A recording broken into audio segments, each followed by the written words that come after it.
안녕하십니까? 트레이닝 하츠, 티칭 마인즈로 함께 묵상하는 웨스트민스터 소요리 문답 묵상 시간입니다. 오늘 우리가 함께 나눌 문답은 21문답입니다. 우리가 지금 어디쯤 하고 있는지 시간마다 돌아보고 있는데요. 오늘 할 내용은 바로 대요리 문답과 연결해서 좀 소개를 하려고 합니다. 웨스트민스터 소요리 문답은 자녀들에게 장로교의 개혁주의 신앙의 개요를 성경의 아주 핵심적인 네 가지 주제들을 가지고 소개하는 것이라고 했습니다. 그리고 그 소요리 문답을 자녀들에게 가르치기 위하여 이 교회의 목사나 가정의 부모님은 성경의 풍성한 내용을 더 잘 소개하고 있는 대요리 문답을 통하여 그것을 마치 참고서로 사용하여 소요리 문답을 가르치도록 되어 있다고 말씀을 드렸습니다. 지금 우리가 소요리 문답에서 묵상할 주제를 대요리 문답에서 찾아 보충하려면 이번 세션에서 다룰 21문답은 소요리 문답에서는 하나님의 택한 자들을 위한 중보자가 누구인가?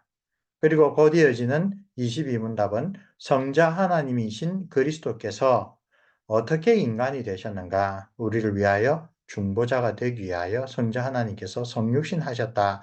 어떻게 그렇게 되셨는가? 이 두 문답을 예로 들겠습니다. 대요리 문답, 웨스트민스터 라저 캐티키즘, WLC로 표현합니다. 그 소요리 문답에서는 두 문답으로 이야기한 것을 대요리 문답에서는 좀 길게 설명하고 있죠. 우선 대요리 문답 36문답은 은혜 언약의 중보자는 누구입니까? 라는 질문으로 소요리 문답 21문답의 내용을 반영합니다. 그런 다음 하나님의 아들이신 그리스도께서 어떻게 인간이 되셨는가? 라는 37문답에서 소요리 문답 22문답을 반영합니다. 그런 다음에 소요리 문답에서는 아래 보면 23문답에서 그리스도는 어떻게 우리의 구속자로 되는가, 구속자가 되시는가, 이 질문으로 바로 넘어가는데 대요리 문답에서는 세 가지 질문을 더 첨가하여 상세하게 설명합니다. 38문답, 왜 중보자가 반드시 하나님이어야 했는가? 39문답, 왜 중보자가 반드시 사람이어야 했는가? 40문답, 왜 중보자가 반드시 한 인격을 가진 하나님과 인간이어야 했는가? 그런 다음 23문답 소요리 문답에 그리스도께서 어떻게 우리의 구속자가 되는가에 대하여 대요리 문답은 예수 그리스도 중보자가 왜 예수라고 하는 이름을 가지게 되었는가? 그리스도라고 하는 그런 신분은 어떤 것을 의미하는가? 그리고 그리스도라는 말의 그 의미를 구약 성경을 기준으로 선지자, 제사장, 왕의 역할을 어떻게 수행하시는가? 이렇게 세 가지 질문으로 더 자세히 소개하고 있는 것을 보게 됩니다.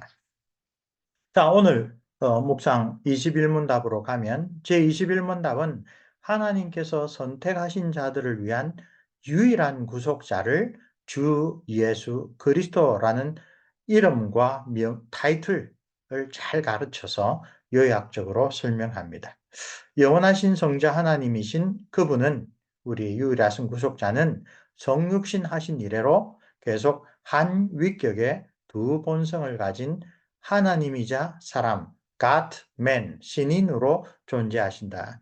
그래서 21문답의 그 내용은 근본적으로 우리의 리디머, 구속자는 예수 그리스도이신데 그분은 참 하나님이자 참 사람이다라는 아주 중요한 성경의 계시를 두 가지를 연결하여 소개하고 있습니다.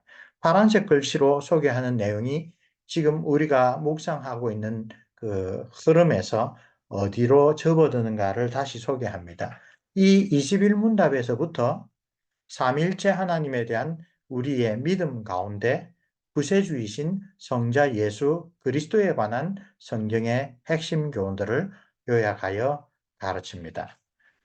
개혁교회의 하이델베르그 교리문답은 신앙의 중요한 내용을 사도신경 12가지 조항을 그대로 가져와서 소개하는 방식을 취하지만 장로교회의 웨스트민스터 대소요리 문답은 성경에 대한 강조점을 살린다는 의미에서 십계명과 주기도문과는 달리 성경 자체의 그 본문은 기록되어 있지 않는 사도신경을 그대로 쓰지 않고, 그러나 사도신경이 고백하는 창조주 성부 하나님, 구세주 성자 예수 그리스도, 그리고 성화의 주님이신 성령 하나님, 그 순서를 따라 성경의 내용으로 차근차근 풀어서 한편으로는 재구성하여서 소개한다고 말씀드렸지요. 이제 본격적으로 창조주 성부 하나님에 대하여 우리가 믿을 바에서 구속주 예수 그리스도 성자 하나님에 대하여 우리가 믿을 바로 넘어가는데, 그 사이에 뭐가 있었습니까?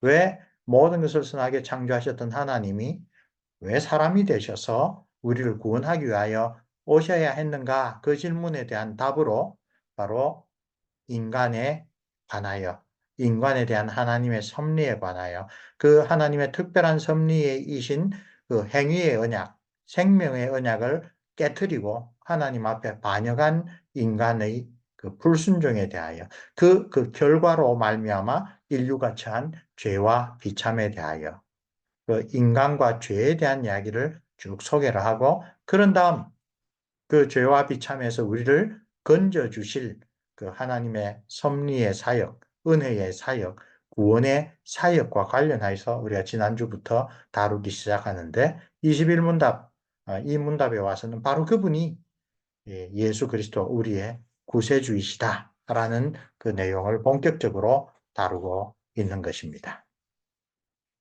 자, 이 첫 번째 주제와 관련하여 21문답에 대한 월요일의 묵상을 한번 살펴봅시다. 월요일의 묵상에서 제일 먼저 해설하는 내용은 Redeemer, 구속자라는 용어를 어떻게 이해해야 하는가, 그것을 성경에서는 어떻게 사용하고 있는가, 그 개념 설명으로부터 시작합니다. 구속자라는 이 리디머라고 영어로 번역된 그 단어의 구약 성경의 표현은 고엘, 즉 이 속량하는 자라고 하는 뜻으로, 이 단어를 우리가 가장 익숙하게 알고 있는 것은 바로 룻기에 기록되어 있습니다.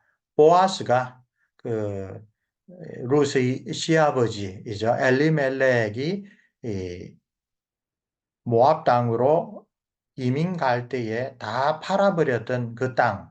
그래서 나오미와 룻이 돌아왔지만 땅 한 뼘 없는 그런 현실에서 하나님의 율법의 규정을 따라 자기의 재산을 어, 다른 사람을 위하여서, 친족을 위하여 쓰는 행위죠. 그 땅을 팔고 가난해진 가까운 친척에게 그 땅을 되사주어서 하나님이 주신 기업이 계속 이어지도록 하는 것. 특별히 우리 레위기 25장 같은 데 보면 희년 있죠. 안식년이 7년 7년 7번 되고, 7번째 안식년이 끝나면 곧바로 그 다음 해가 50년째 요벨 혹은 주빌리라고 번역된 희년입니다. 그 희년이 되면 그 사이에 팔았던 모든 땅들이 다시 원주인에게로 돌아가고, 여러 가지 이유로 가난해져서 남의 집에서 종살이 하던 사람들이 다 풍성한 품삯을 얻어서 다시 해방되는, 이스라엘 나라에 하나님께서 주신 아주 독특한 제도이죠. 바로 그때 이런저런 계기로 땅을 다시 사서 본래의 주인에게로 돌려주는 역할을 하는 사람이 바로 고엘, 즉 리디머, 구속자였습니다. 그런 구약의 이스라엘 백성에게 주신 그 구속자에 관련된 율법을 통하여 하나님께서는 그 실체가 무엇인가, 죄와 불순종으로 말미암아 하나님과의 영원한 교제, 영생을 상실한 자들에게 다시 하나님과의 참된 교제를 통한 영생을 회복시켜 주실 참된 그리고 유일한 리디머, 고엘, 예수 그리스도의 사역을 바라보게 하셨다고 이야기를 하고 있습니다.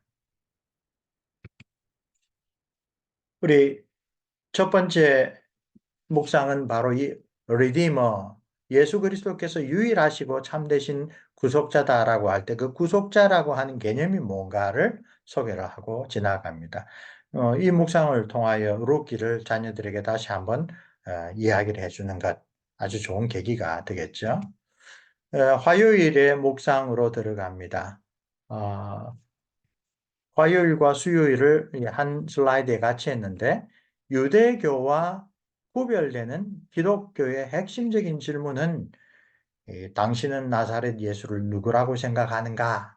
그 유명한 가이사랴 빌립보에서 베드로가 예수님께 축복받은 이것을 네가 안 것은 혈육에 근거하여 아는 게 아니다. 하늘에 계신 내 아버지가 너로 하여금 그런 고백을 하게 했다. 아주 축복하신 고백이죠. 주는 그리스도시요 살아계신 하나님의 아들입니다. 이 질문 전에 예수님께서 제자들에게 먼저 질문하신 것이 뭡니까? 사람들은 나를 누구라 하느냐?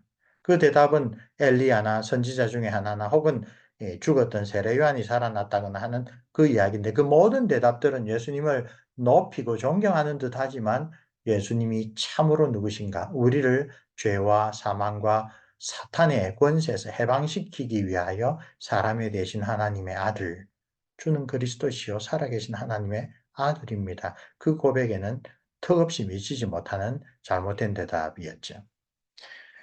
그럴 만한 게 그 당대 유대인들에게는 나사렛 예수가 우리와 똑같은 사람으로 베들레헴에서 태어나 나사렛에서 자라나고 가버나움을 중심으로 천국 복음, 하나님 나라의 복음을 전파하신 역사 속에 실존하였던 한 사람이었습니다. 참된 사람이었습니다.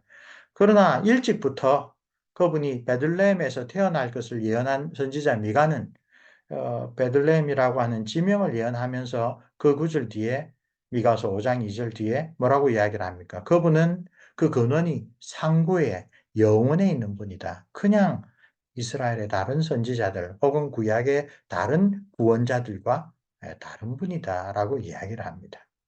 과연 그분을 수종들었던 제자 요한은 나중에 요한복음에서 첫 번째 말씀부터 뭡니까? 태초에 말씀이 계신다. 그 말씀에 하나님과 함께 계셨다. 그 말씀은 하나님이다. 바로 그 하나님이신 참된 말씀이 사람이 되어서 우리와 함께 계셨다. 그래서 인간 나사렛 예수의 참된 정체를 태초부터 계시는 하나님의 말씀, 하나님 바로 그분이라고 증거합니다. 영원하신 성자 하나님께서 나사렛 예수라는 역사적 인간으로 성육신하셨다. 그리하여 그분은 참으로 우리와 함께 하시는 하나님 임마누엘이 되셨다. 그 선지자 이사야가 그 이름을 임마누엘이라 하리라라고 할 때 단순히 예수라는 이름처럼 그냥 사람을 부르는 명칭이 아니라 그 의미가 뭐냐? 성자 하나님께서 참으로 우리와 함께 계시는 실체로서 성육신하셨다. 지상생애 동안에 나사렛 예수는 자신이 참된 인간이면서 동시에 참된 하나님인 것을 다양한 증거들로 보여주셨습니다. 그리고 그분의 가장 강력한 신성의 증거를 이 바울 같은 사람은 늘 부활이라 죽음을 이기시고 다시 살아나셨다. 그것이야말로 구약에서 하나님의 참된 메시아가 오면 일어날 하나님 나라의 놀라운 일이다. 그런데 그 일이 나사렛 예수를 통하여 성취되었다. 자기는 십자가에 달려 죽어 없어진 줄 알았던 나사렛 예수가 다메섹으로 가는 길에 자기를 하늘로부터 부르는 것이 이 정말 열심 있는 바리새인이자 신학도였던 이 청년 사울의 생각을 완전히 바꾸어 놓은 것이죠. 그분이 죽지 않고 지금 살아나셨다. 바로 능력으로 죽음에서 부활하심으로 그분이 참 하나님이시라는 것을 입증하셨다. 이야기를 하고 있죠. 자, 이와 관련하여 우리 벨직 컴패션 네덜란드 신앙고백서에 뭐라고 합니까? 예수 그리스도가 참된 하나님이다라는 것을 우리가 성경을 통하여 어떻게 알 수 있습니까? 네 가지 증거가 있습니다. 첫째, 구약 성경에서 하나님에게만 돌려지는 이름을 예수님에게도 돌리고 있다. 그분은 하나님이시다. 그죠? 그분은 구약에서 아도나이, 하나님을 주님이라고 부를 때에 그 쓰던 그 아도나이가 신약 성경 헬라어로 번역될 때 큐리오스로 번역되죠. 예수 그리스도는 바로 큐리오스, 주님이시다. 곧 하나님이시다. 둘째로 하나님만 가지고 있는 속성들을 예수님에게도 돌린다. 하나님만이 영원하신 분이다. 하나님이 지은 다른 모든 피조물은 영원하지 않는데 하나님만이 영원하시다. 하나님만이 전지전능하시다. 하나님만이 또한 죄를 사해 주시는 그 권한이 있다. 그런 식으로 예수님께서 바리새인과 서기관들에게 거듭 강조한 것이 내가 땅에서 죄를 사할 수 있는 권한을 가진 자인 것을 너희들이 알게 하려 합니다. 그 말은 뭡니까? 너희들은 나를 새로 나타난 랍비 혹은 선지자로만 이해하려고 하는데 나는 하나님께만 돌려질 수 있는 그런 일들을 내가 한 자들이다. 4번이 그렇죠. 하나님이 하신 일들을 예수님에게 돌린다. 창조하신 일도 예수님에게 돌아간다. 죄 사함도 예수님에게 돌아간다. 세상을 심판하신다는 것도 예수님에게 또 돌려진다.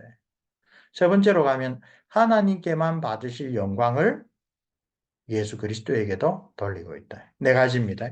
하나님의 이름, 하나님의 속성, 하나님이 받으실 영광, 하나님이 행하신 일, 이 네 가지가 예수님에게도 돌려진다라는 그것에서 초대교회의 그 지도자들은 나사렛 예수, 참으로 우리와 함께 먹고 마시고 함께 울고 함께 지내던 그 역사적인 인물 예수님은 단지 사람에 그치는 게 아니라 하나님이셨다라고 하는 것을 확실하게 증거하는 것입니다. 이것은 벨지 컴패션에서 성령의 참된 신성을 증거할 때도 똑같이 나오는 사중적인 증거입니다.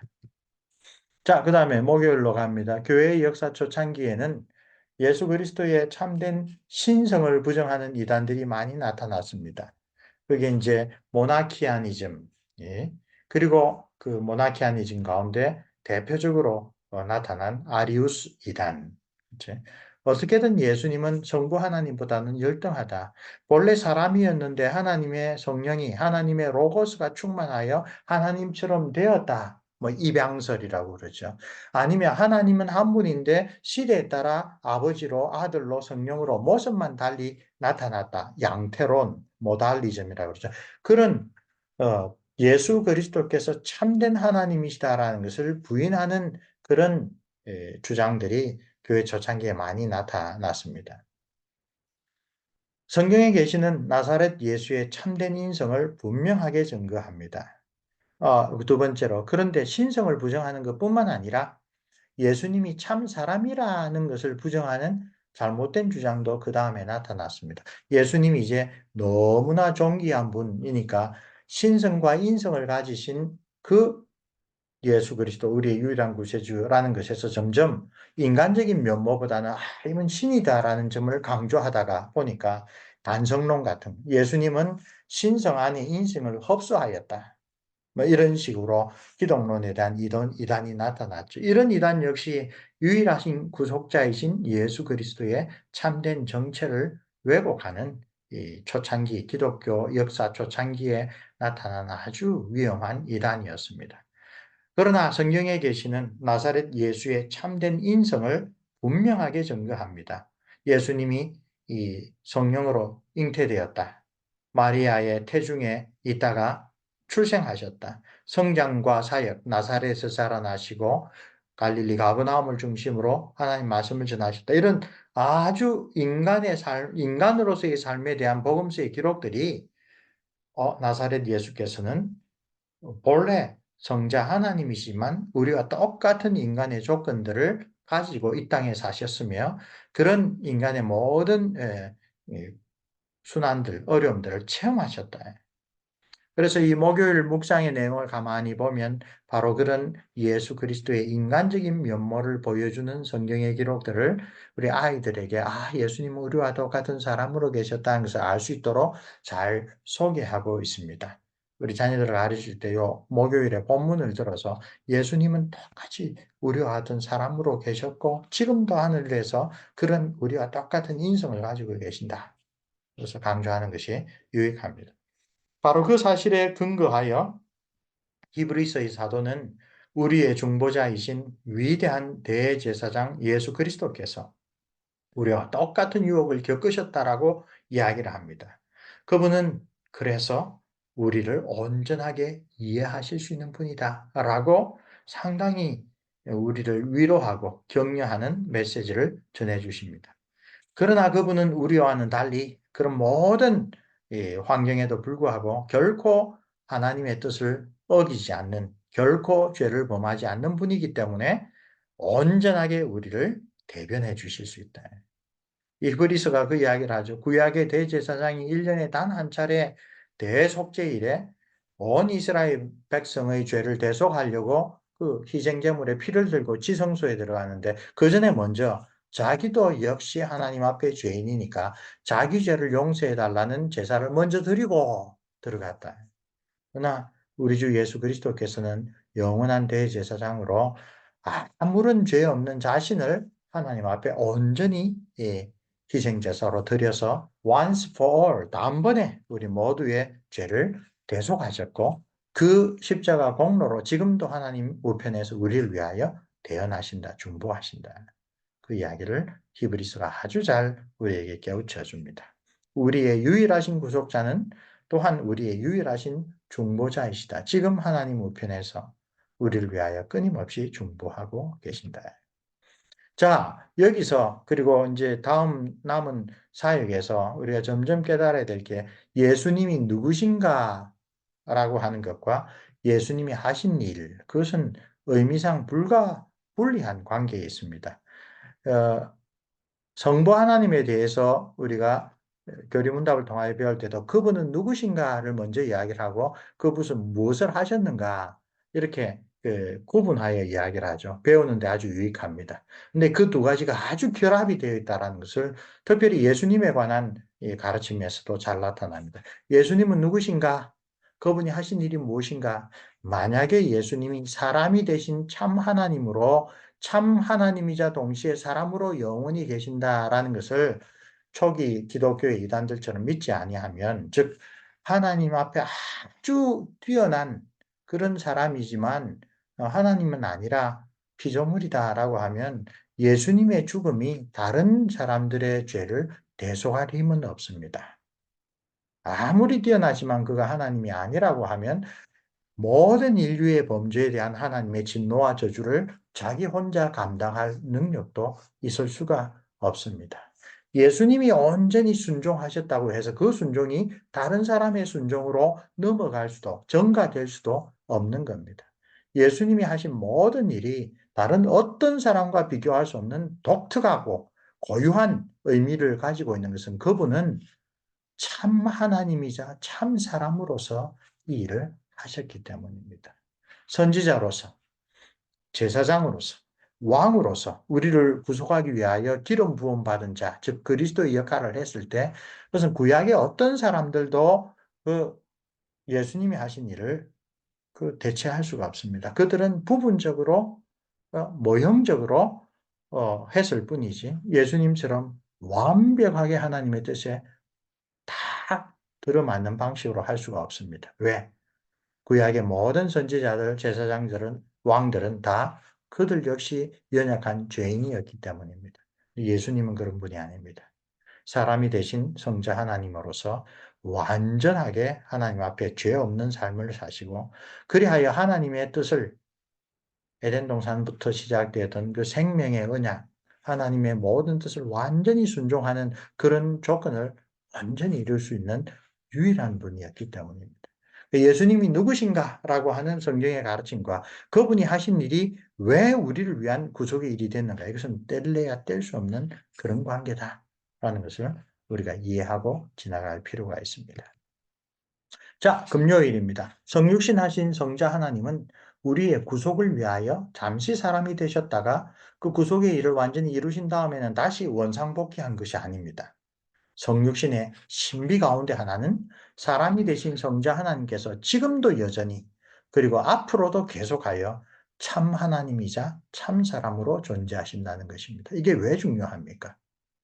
지금도 여전히 우리의 모든 연약함을 체휼하시는 참 사람으로 계시므로 우리를 위하여 끊임없이 하나님 앞에 중보해 줄 수 있는 유일하신 구속자이자 유일하신 중보자로 계신다는 겁니다. 그러므로 여러분, 로마 가톨릭에서 성모 마리아를 마치 예수님의 중보를 대신해주는, 어떨 때는 더 효과적인 중보자다, 이런 생각 자체가 아주 성경의 가르침을 왜곡하는 것입니다. 왜?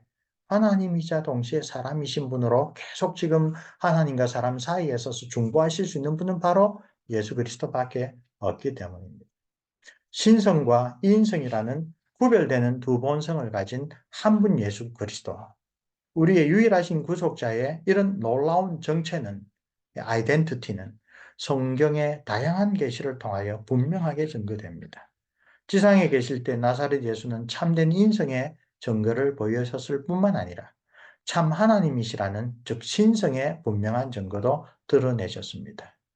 예수 그리스도에 대하여 묵상하는 신학의 분과 기독론이죠. 그 기독론의 신비, 곧 참된 하나님이자 참된 사람으로서의 예수 그리스도의 정체를 우리의 제한된 이성으로는 결코 온전히 다 파악할 수 없습니다. 그러나 성경은 그 사실이 우리의 구원을 위한 중요한 진리라고 해서 너희들이 이해 안 되니까 듣고 넘어가자, 그런 것이 아니라 우리가 고백하고 성령께서 깨우쳐 주실 때마다 감사와 찬송을 드려야 될 중요한 주제라고 가르칩니다.